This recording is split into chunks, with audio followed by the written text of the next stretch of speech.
Welcome to the new video of NeuroPhilos. Get ready to dive into a gripping tale that will leave you breathless, thinking, and inspired.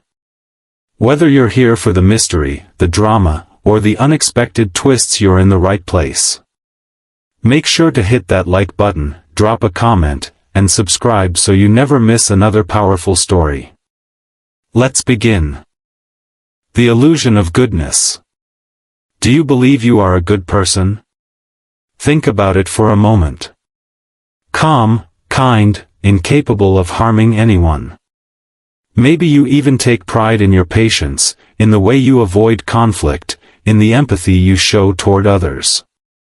You might wear this identity like a badge of honor, convinced that it defines you. After all, being kind and composed is something to be proud of, isn't it? But let me ask you something deeper. What if this image, this carefully maintained facade of goodness, is not the truth of who you are, but only a mask? What if your calmness is not a reflection of your soul, but a performance? And what if beneath the surface of your politeness and restraint, there exists another part of you, wild, raw, brutal, a side you pretend isn't there? This is not mere philosophy. It's not some abstract speculation about human nature. Carl Jung, one of the greatest explorers of the human psyche, gave this hidden part of ourselves a name, the shadow. And he didn't describe it as poetry or metaphor. He described it as real. The shadow is not a ghost story, it is the part of you you've denied, the impulses you've buried, the thoughts you've censored, the rage you've locked away in silence. And here lies the paradox: the more you deny it, the more powerful it becomes. The more you suppress, the more control it gains over your life. That's why you sometimes say words you regret, lash out in ways you swore you never would, or sabotage yourself in moments that matter most. That wasn't the calm, kind version of you speaking. That was the shadow, slipping through the cracks. Think back to the times when you've lost your composure. Maybe you erupted in anger over something trivial, a comment, a delay, a mistake. Maybe you felt a surge of envy when someone else succeeded, even though you smiled and congratulated them. Or maybe you've judged someone harshly, with disdain you couldn't explain. Those weren't accidents. They weren't out-of-character moments. They were your shadow acting in your place, because you've refused to face it directly. Jung once wrote, "Until you make the unconscious conscious, it will direct your life and you will call it fate." And that is the trap most people fall into. You think you are the author of your own story. You think your choices are yours alone. But in truth, you are being steered by forces you do not understand, by instincts you refuse to acknowledge. Your shadow, locked away and neglected, takes the reins. And when that happens, the consequences are devastating. You repeat destructive patterns. You push away the people who love you. You ruin opportunities you worked so hard to create. And when you look back, you blame fate, bad luck, or other people. You never realize that the enemy was never out there, it was always inside. This chapter is not meant to comfort you. It is meant to unsettle you, to shake the foundations of the story you tell yourself about who you are. You are not just kind. You are not just patient. You are not just light. There is darkness in you. There is cruelty in you. There is rage, envy, selfishness, arrogance. And pretending otherwise doesn't make those things disappear. It only gives them power in the dark. So let me ask you again, do you believe you are a good person? If you answer yes, perhaps you are clinging to a dangerous illusion. Because the truth is far more unsettling. You are not only the person you show to the world. You are also everything you hide, everything you deny, everything you refuse to admit even to yourself. And until you have the courage to face that part, it will own you. Are you ready to look into the eyes of your darkest self? The birth of the shadow. To truly understand the shadow, we cannot begin with adulthood. We cannot even begin with adolescence. No, the story starts much earlier, back in childhood, when you were still untouched by the masks and roles society forced upon you. Think of yourself as a child, raw, wild, and unfiltered. You laughed loudly when something delighted you. You screamed in frustration when the world disappointed you. You demanded what you wanted, cried when you felt pain, and expressed joy without holding back. You were spontaneous, authentic, unshaped. In those first years, you were not pretending to be anyone, you were simply yourself. But little by little, the pruning began. The adults around you, parents, teachers, relatives, caregivers, started to correct, mold, and restrict you. They may not have meant harm, they thought they were raising you to be polite, well-behaved, accepted. But in doing so, they taught you a lesson: not every part of you is welcome. Boys don't cry. Good girls don't scream. Don't be selfish. Don't talk back. Swallow your tears. Be nice. Behave. You heard these commands, directly or indirectly, again and again. And what did you learn? You learned that anger was dangerous. You learned that showing sadness was weak. You learned that wanting something with intensity was selfish. You learned that being too loud, too different, too much of yourself meant rejection. And so, little by little, you began to hide. You buried your rage. You disguised your envy. You repressed your desires. You masked your pain with polite smiles. And in place of your authentic, unfiltered self, you built a socially acceptable persona. You became the good boy, the good daughter, the student who didn't cause trouble, the employee who always complied, the partner who always smiled. But here is the truth: while you shaped this outward image, something else was also being built in silence. In the basement of your psyche, in a dark place you didn't want to see, the shadow was taking form. Everything you denied, your anger, your ambition, your sexuality, your courage, your wild creativity, was thrown down there, locked away. You thought you erased it, but you didn't.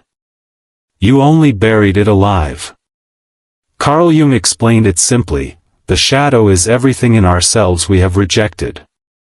Not only our flaws but also our suppressed strengths.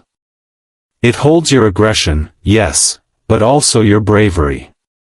It contains your envy, but also your ambition. It holds your shame, but also your deepest creativity. The shadow is not only dark. It is raw, untamed potential, banished because it didn't fit the mold you were told to wear. And here lies the crucial point: the shadow does not disappear because you ignore it. Quite the opposite. The more you repress it, the stronger it becomes. The more you deny it, the more it seeks expression. It does not die in the basement, it grows restless, hungry, waiting for cracks to emerge. And sooner or later, the cracks appear. The shadow slips out in your uncontrollable impulses, in the words you regret, in the emotions you can't explain, in the mistakes you repeat. It shows up in your relationships, when you lash out, sabotage, or project your insecurities onto others. It whispers in your mind, telling you you're not enough, reminding you of every failure. You thought you had control, but the truth is the shadow has been steering you in silence. Jung understood something few dare to accept: we are not only what we show the world. We are also what we hide from ourselves. And what we hide will always find a way back. So the next time you look in the mirror and wonder why you keep falling into the same destructive patterns, remember this: it is not fate. It is not bad luck. It is not the world conspiring against you. It is your shadow, locked away for too long, breaking through the cracks. The question is not whether the shadow exists. The question is, how long will you keep pretending it doesn't? When the shadow turns cruel. Most people want to believe in a simple division: there are good people and bad people. Heroes and villains. The kind-hearted citizen on one side, and the monster on the other. This belief comforts us, because it creates distance. It allows us to look at cruel acts and say, I could never do that. I'm not like them. But what if this separation is an illusion? What if cruelty, brutality, and even evil are not reserved for a few monsters out there, but are possibilities living within every single one of us, waiting for the right conditions to emerge? Psychologist Philip Zimbardo dared to confront this uncomfortable question. In 1971, he conducted what became one of the most controversial studies in the history of psychology, the Stanford Prison Experiment. His goal was to explore how ordinary people behaved when placed in positions of power or subjugation.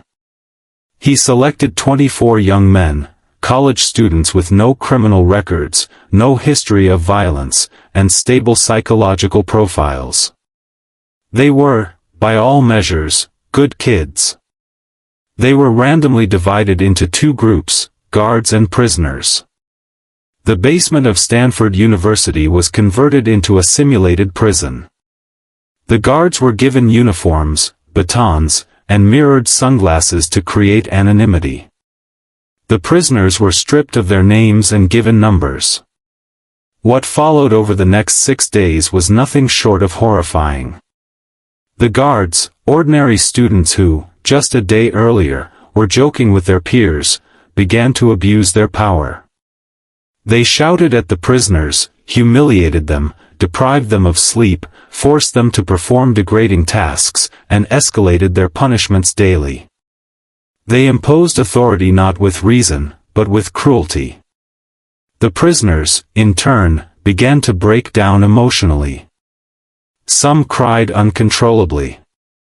Others begged to be released. They experienced real psychological collapse. The experiment was scheduled to last 2 weeks. It had to be terminated in less than one. Zimbardo, stunned, realized he had created a living nightmare. What he discovered was chilling: evil is not a personality trait. It is not something reserved for a select group of twisted individuals. Evil is a possibility within us all, waiting for the right conditions: power without accountability, anonymity, the absence of consequences, to slip through the cracks. These young men did not become cruel because they were born evil. They became cruel because their shadows, repressed, ignored, and hidden, were given space to emerge unchecked. Their carefully constructed personas, the masks of the good student or polite young man, crumbled almost instantly. And what emerged was the shadow, wild, brutal, dehumanizing. Zimbardo called this phenomenon the Lucifer effect, the transformation of the angel into the demon. And here's what's most unsettling: it doesn't happen in grand, dramatic gestures. It begins small. A snide remark disguised as a joke. A small act of humiliation. A casual abuse of power rationalized with excuses. Each act chips away at the mask, opening the door for the shadow to step forward. Carl Jung and Philip Zimbardo never worked together, but their ideas intersect with terrifying precision. Jung showed us how repression creates inner monsters, festering in the unconscious. Zimbardo showed us how, when the environment permits, those monsters leap from the inside out, taking full control. Together, they present a complete picture of human cruelty. The monster is not out there. The monster is within. And it does not take much, a crack in the environment, a slip in the rules, for it to emerge. Think about it.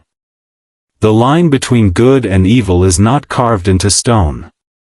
It is fragile, shifting, disturbingly thin. And if ordinary young men could cross that line in less than a week, what makes you so certain that you never could? The question is not whether the shadow exists in others. The question is whether you have the courage to admit that it lives in you too. Signs of shadow possession. The shadow rarely announces itself in dramatic ways. It doesn't arrive with fire in its eyes and chains in its hands. No, its method is quieter, more insidious. It whispers. It camouflages. It hides in places you don't think to look, disguising itself as your temperament, your habits, or even your personality. And that's precisely why it is so dangerous. You may think the shadow only reveals itself in acts of violence or cruelty. But in reality, it shows up in far subtler, everyday ways you might not even recognize as its work. Take, for example, your irritation. Think about those moments when someone disagrees with you and, almost instantly, you feel a wave of disproportionate anger. Or when you see someone who is bolder, freer, more confident, and you feel an automatic disdain toward them. Maybe you cover it up with sarcasm or criticism, but deep down, you feel it, the irritation, the envy, the judgment. These feelings don't come from nowhere. They are reflections, projections, fragments of your own denied self staring back at you through others. Carl Jung explained this with precision. What irritates us most in others often reveals something we have repressed in ourselves. That person who seems arrogant may simply mirror the ambition you've buried. That person who is too emotional may stir the vulnerability you've locked away. The shadow speaks through these mirrors, forcing you to confront what you don't want to see in yourself. Another clear sign, self-sabotage. Have you ever been on the edge of something meaningful? A relationship, a project, a new beginning, only to find yourself tearing it down without even knowing why? You delay what should be urgent. You say words that destroy trust. You create conflict where there was none. And then you stand among the ruins, asking yourself, why did I do that? That wasn't rational choice. That was your shadow resisting growth. Because to grow is to confront the hidden self. And the shadow would rather keep you trapped in what is familiar, even if it is destructive. The shadow also reveals itself through uncontrollable emotions. Have you ever felt hatred that seemed irrational? Jealousy that made no sense? Envy you tried to disguise with a polite smile or a dismissive comment? These intense emotional storms are not random. They are repressed parts of you, banging on the locked door, demanding to be acknowledged. And if you don't listen, they take the wheel of your life when you least expect it.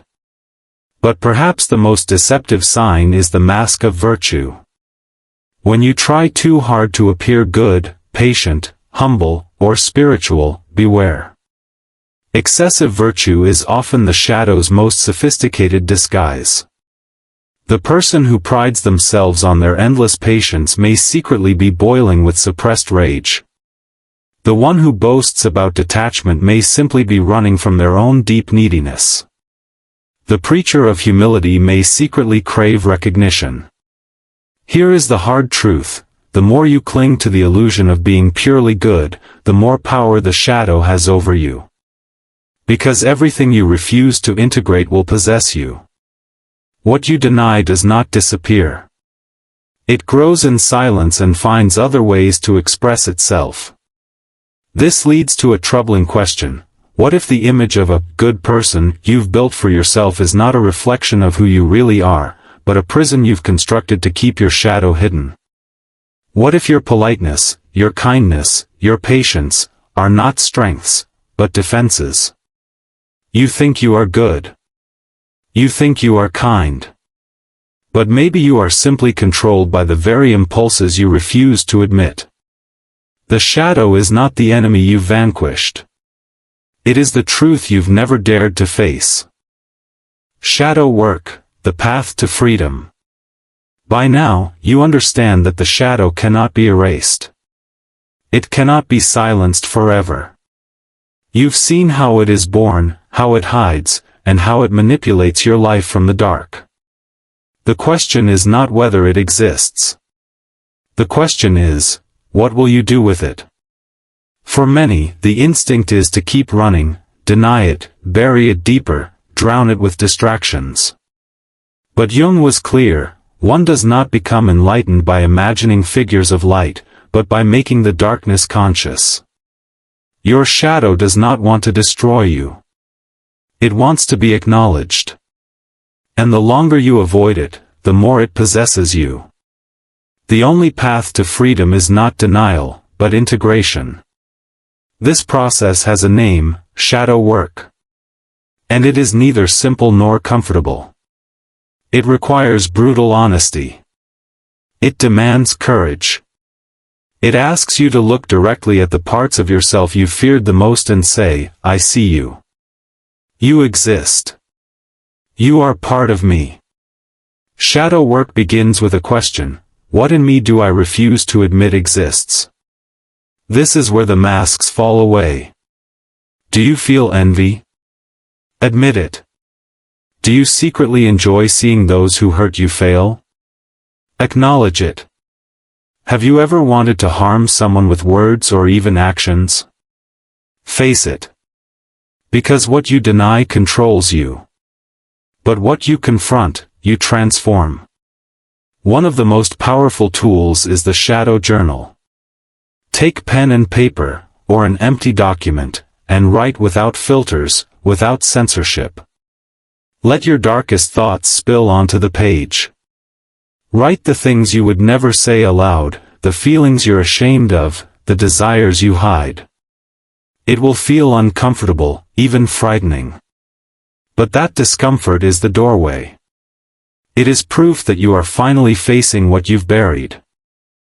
Another essential practice is to watch your emotional triggers. Who irritates you? Who makes you feel small, angry, jealous, or defensive? These are not coincidences. They are mirrors. What you condemn in others is often what you repress in yourself. Pay attention to these reactions. They point directly to the corners of your shadow still unacknowledged.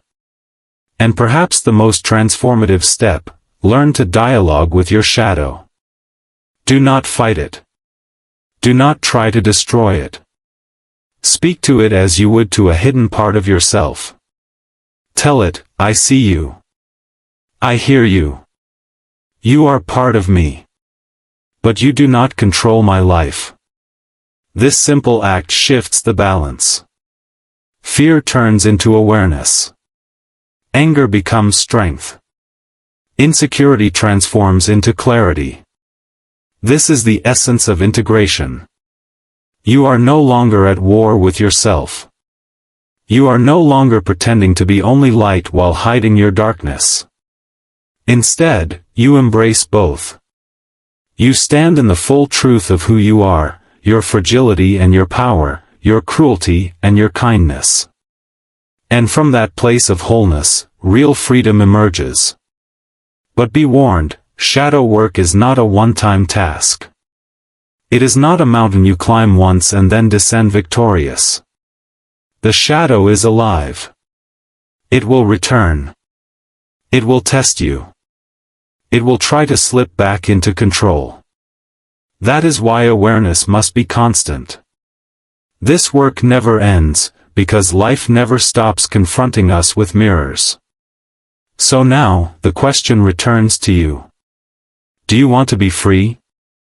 Then stop running from yourself. Face the abyss you've avoided your entire life. Because inside that darkness lies the key, not to perfection, but to authenticity. Not to purity, but to wholeness. The shadow is not your enemy. It is the crossing. It is the portal. And only by walking through it can you step into the light without fear.